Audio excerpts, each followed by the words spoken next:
नमस्कार मित्रांनो, आज आपण नागपंचमी या सणाबद्दल थोडंसं डिस्कशन सगळेजण करणार आहोत. नागपंचमी हा भारताच्या कानाकोपऱ्यामध्ये साजरा केला जाणारा सण आहे. भारतामध्ये आपण पहिल्यापासून बघितलं की अनेक प्रकारच्या देवदेवता ह्यांच्यासाठी पूजन केलं जातं. विशेषतः या पूजनाला मोठ्या प्रमाणात सुरुवात होते ती आत्ताच होऊन गेलेली जी एकादशी आहे, ज्याला म्हणतात देवशयनी एकादशी, इथपासून सुरुवात होते. तर इथपासून आपण अर्थ सगळा समजून घेऊया. विशेषतः देव या शब्दाचा मूळ धातू जो आहे तो आहे दिव. दिव म्हणजे प्रकाशापासून बनलेले. मग आता प्रकाश आपल्याला कशासाठी लागतो, तर आयुष्यात प्रत्येक गोष्ट ही समजून घेण्यासाठी किंवा ती प्रत्यक्षात आणण्यासाठी प्रकाश हा आपल्याला प्रामुख्याने लागतो. आता प्रकाशाचा मुख्य स्रोत कुठला आहे, तर तो आहे सूर्य. आता जर तुम्ही व्यवस्थित अभ्यास केलात तर या चातुर्मासाच्या काळामध्ये सूर्यदर्शन हे आपल्याला अतिशय तुरळक किंवा कदाचित नाहीच अशा स्थितीमध्ये होणार आहे. मग अशा वेळेला सूर्यप्रकाशातून मिळणारी जी ऊर्जा आहे, ज्याला प्राणिखिलिंगमध्ये सन प्राणा याही नावाने आपण ओळखत असतो, तर ही ऊर्जा अतिशय कमी प्रमाणात मिळते. आता या सूर्याकडून मिळणारी ऊर्जा याला आपण आध्यात्मिक ऊर्जा या नावाने ओळखत असतो. मग आता ही आध्यात्मिक ऊर्जा मिळवणार कशी, तर ह्या आध्यात्मिक ऊर्जेचे अनेक गुणधर्म आहेत. त्यातला अतिशय पहिला आणि महत्त्वाचा गुणधर्म आहे म्हणजे अज्ञानतिमिरांधस्य ज्ञानांजनशलाकया चक्षुरुन्मीलितं येन तस्मै श्री गुरवे नमः. त्यामुळे अज्ञान नाहीसा करणारा किंवा अनेक प्रकारची इन्फेक्शन्स, अनेक प्रकारचे त्रास, अनेक प्रकारच्या वेदना किंवा आयुष्यातला एखादा डार्क स्पॉट हा नाहीसा करणारा असा हा सूर्यप्रकाश. आणि म्हणून अंधारात होते पुण्य असं आपल्या काही गाण्यांमध्ये म्हटलेलं आहे. तर हा जो प्रकाशाचा मुख्य स्रोत आहे तर तोच काही काळ आपल्याला दिसणार नाही आहे. आणि म्हणून हा आध्यात्मिक प्रकाश परत आपल्याला मिळावा यासाठी एक सोपा मार्ग म्हणून या चातुर्मासामध्ये अनेक प्रकारच्या उपासना या प्रामुख्याने केल्या जातात. तसंच भारतामध्ये कृतज्ञता व्यक्त करणं ही काही नवीन गोष्ट नाही आहे. मग ती पर्वताप्रती असेल किंवा वटसावित्रीच्या पूजनासारखं एखादं व्रत असेल ज्याच्यामुळे वडाच्या झाडाला कृतज्ञता आपण व्यक्त करतो आहे, तर तसंच सर्पांना कृतज्ञता व्यक्त करणं हे अतिशय आवश्यक आहे.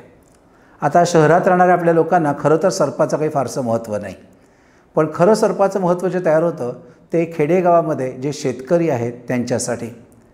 कारण अख्खं शेत लावायचं आणि उंदराने धुमाकूळ घालून हे शेत नष्ट करून टाकायचं, असं अनेक शेतकऱ्यांना अनुभव येतो. आणि यासाठी मदतीला धावून येतो तो म्हणजे त्यांचा सर्पमित्र. आणि असे सर्प हे अनेक प्रकारचे उंदीर खाऊन टाकतात आणि त्यामुळे खऱ्या अर्थाने शेताचं रक्षण करतात.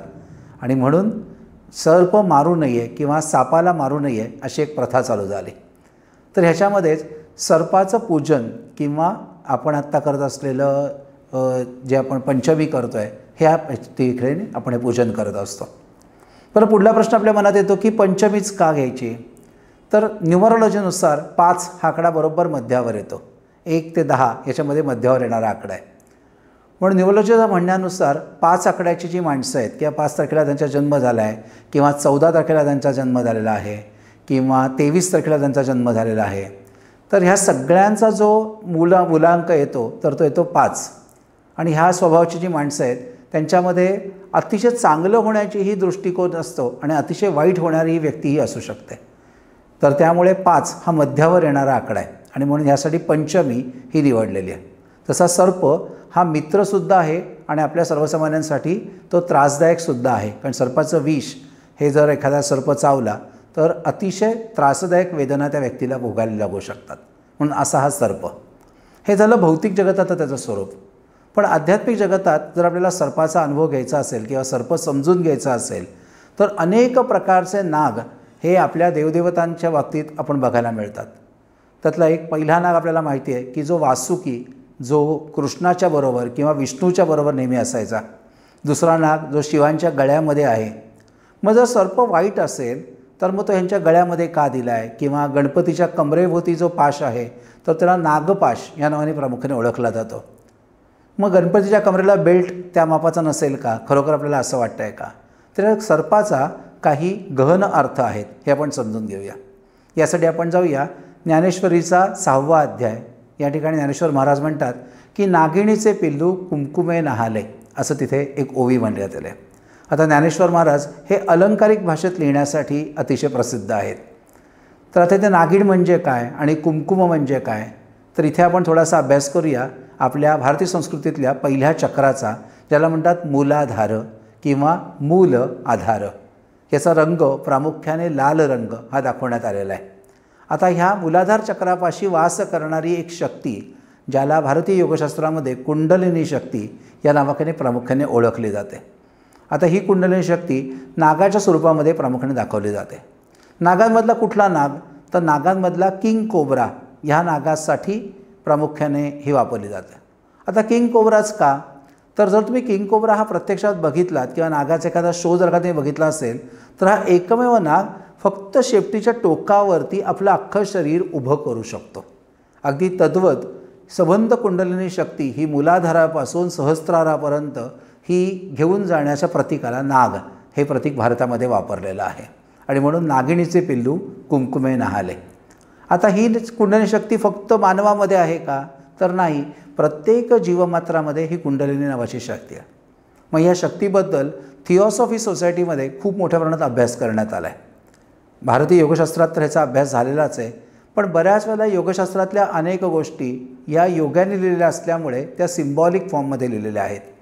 मग आपल्यासारख्या सर्वसामान्य माणसांना समजणार कशा, आणि म्हणून थिओसॉफी सोसायटी ही एक सोसायटी आपल्याकडे भारतामध्ये कार्यरत आहे.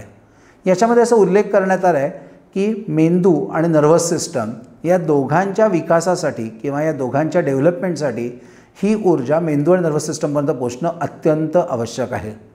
मेंदू आणि नर्वस सिस्टममध्ये अशी अनेक केंद्र आहेत की ज्या केंद्रामुळे ती जर जागृत झाली तर प्रत्येक व्यक्तीच्या आसपास असणारं ऊर्जेचं वलय असू दे, विचार असू दे, त्याचं भूत भविष्य वर्तमान असू दे, याचं ज्ञान आपल्याला नक्की प्राप्त होऊ शकतं.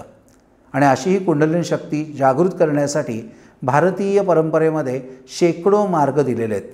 हे सगळे मार्ग मंत्र, तंत्र, यंत्र किंवा काही वेळेला एखाद्या गोष्टीचं दृश्यमान स्वरूप, गुरूंवरती केलेलं ध्यान असेल किंवा एखाद्या देवतेवर केलेलं ध्यान असेल, अशा अनेक मार्गांनी ही शक्ती जागृत करणं किंवा एखादी दीक्षेचा प्रकार असेल की ज्यामुळे ही कुंडलिनी शक्ती जागृत करून ती हळूहळू अतिशय योग्य मार्गाने म्हणजे सुषुम्ना नाडीतून मेंदूपर्यंत जर आपण घेऊन जाऊ शकलो तर मेंदू आणि नर्वस सिस्टम हे अपग्रेड होतात. आणि मग त्याच्यातून जन्माला येतो तो गणपती. म्हणून गणपतीची गोष्ट जर व्यवस्थित समजून घेतली तर हत्तीचं मान ही मानवी देहाला त्या ठिकाणी लावण्यात आलेली आहे. जर आपण आजही डॉक्टर्सना विचारलं की डॉक्टर हे प्रॅक्टिकली शक्य आहे का हो की हत्तीची मान मानवी देहाला लावता येऊ शकेल का, तर डॉक्टर म्हणतात की नाही, असं काही लावता येऊ शकणार नाही, अजूनही असं संशोधन झालेलं नाही आहे. मग ह्याच्यातून नक्की काय सांगायचं आहे, तर हे सिम्बॉलिक गोष्टी आहेत, हे आपल्याला समजून घेणं अत्यंत आवश्यक आहे. जसं पार्वतीने तयार केलेलं जे मूल होतं, तर ते मूल फक्त पार्वतीपासून तयार झालं आहे, त्याच्यात ईश्वरी अंश म्हणजे शिवांचा अंश त्याच्यामध्ये नाही आहे. आता शिवांचा अंश नसल्यामुळे जेव्हा त्या दोघांचं युद्ध होतं तेव्हा त्या मुलाला शिव हे लक्षात येत नाहीत.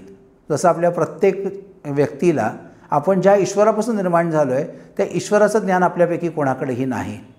म्हणजेच आपण पार्वतीपासून म्हणजेच फक्त पृथ्वी तत्वापासून निर्माण झालेला जीव आहोत.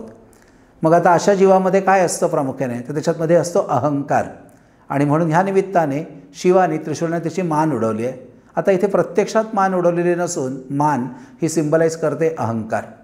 मग हा अहंकार कमी केलेला आहे आणि त्यामुळे त्याला शिवस्वरूप आपण आहोत, ईश्वर स्वरूप आहोत याचं ज्ञान होण्यासाठी मूलाधार चक्रातली ही जी कुंडलिनी आहे ही कुंडलिनी त्याच्या सहस्त्रदलापर्यंत आणलेली आहे. आता जर पारंपरिक तुम्ही मूलाधार चक्राचा सिम्बॉल बघितलं तर तिथे एका चौकोनामध्ये एक त्रिकोण काढलेला आहे आणि त्या त्रिकोणामध्ये 7 सोंडेचा हत्ती दाखवलेला आहे. म्हणजे एवढी प्रचंड ऊर्जा ह्या ठिकाणी विकसित असते. आणि ही ऊर्जा अतिशय व्यवस्थित पद्धतीने जर मेंदू नर्वस सिस्टम ह्यांना मिळाली तर एक अतिशय विकसित आत्मा किंवा महामानव असा तयार होऊ शकतो. आणि म्हणून त्याचं प्रतीक म्हणून अतिशय बुद्धिमान किंवा बुद्धीचं दैवत गणपती याची निर्मिती करण्यात आलेली आहे. अशा शेकडो गोष्टी आपल्याकडे दिलेल्या आहेत. आता ही कुंडलिनी फक्त मानवामध्ये आहे का, तर नाही, ही कुंडलिनी पृथ्वीमध्ये सुद्धा असते. आता पृथ्वीमध्ये या कुंडलिनीचं स्वरूप काय आहे, तर ज्या ज्या लोकांनी कुंडलिनीचा अनुभव घेतला आहे त्यांना असं लक्षात आलं की ही कुंडलिनी स्वभावतः अतिशय उष्ण आहे, अतिशय उष्ण आहे. म्हणून त्याचा रंग प्रामुख्याने लाल हा दाखवण्यात आलेला आहे. आता पृथ्वीमध्ये लाल रंगाची कुठली गोष्ट आहे, तर तो आहे पृथ्वीचा लाव्हा. आणि म्हणून कित्येक वेळेला पृथ्वीची कुंडलिनीसुद्धा आध्यात्मिकदृष्ट्या जेव्हा एक एक चक्राचं भेदन करत करत करत वर जात असते, तर त्यावेळेला आपल्याला हा अनुभव घेता येऊ शकतो की पृथ्वीवरती खूप मोठ्या प्रमाणात वैज्ञानिक संशोधनं, मोठ्या प्रमाणात बदल, मोठ्या प्रमाणामध्ये वातावरणात बदल, मोठ्या प्रमाणात जमिनीमध्ये बदल किंवा कित्येक वेळेला मानवी बुद्धिमत्तेमध्ये मोठ्या प्रमाणात बदल हे तुम्हाला बघायला मिळतील.